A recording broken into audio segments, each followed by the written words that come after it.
Assalomu alaykum. Bu videoda Akinda platformasida Akinda AI bo'limini ishlatishlikni ko'rsatib o'tmoqchiman.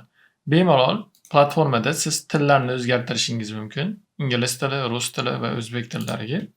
Va bu yerda mana Akinda AI bo'limiga o'tamiz. O'tganimizda AI bilan powered bo'lgan stock analizimizni bemalol bu yerda ko'rishligimiz mumkin.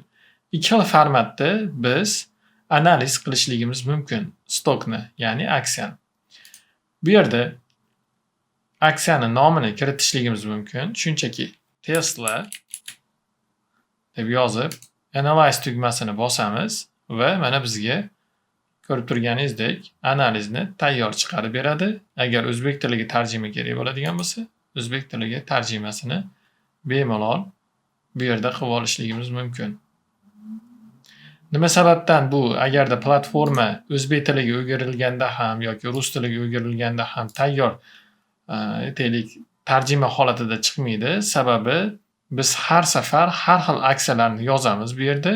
Shu sababdan sun'iy intellekt analiz qilinayotganda odatda by default oddiy holatda ingliz tilida mana shu AI analizini qilib beradi. Shu sababdan bu yerda o'zbek tilini biz o'zimiz o'zbek tilida qilib ber deb tanlashligimiz kerak bo'ladi, agar o'zbek tilida bo'lsa.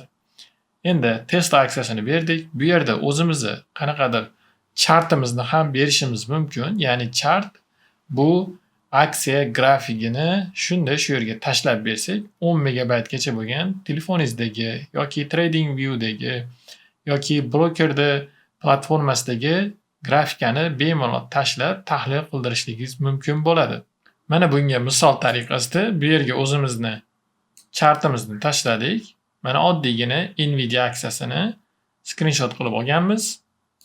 Analyze chart tugmasini bosamiz va bizga grafikdan kelib chiqqan holatda qaysi aksiyaligini topadi va mana ko'rib turganingizdek qanaqa holatdaligini ko'rishligingiz mumkin bo'ladi. Chart patternlarini, AI rekomendatsiyasi, market trendi qanaqa holatdaligi o'zbek tiliga tarjima qilinadi. Bemalol ko'rib turganingizdek analizlarimizni shu holatda mana ikki xil tilda ko'rishligimiz mumkin. Bu yerda xohlang chartni, xohlang bu yerda kompaniyani nomini yozgan holatda doimiy analiz qilishligingiz mumkin bo'ladi.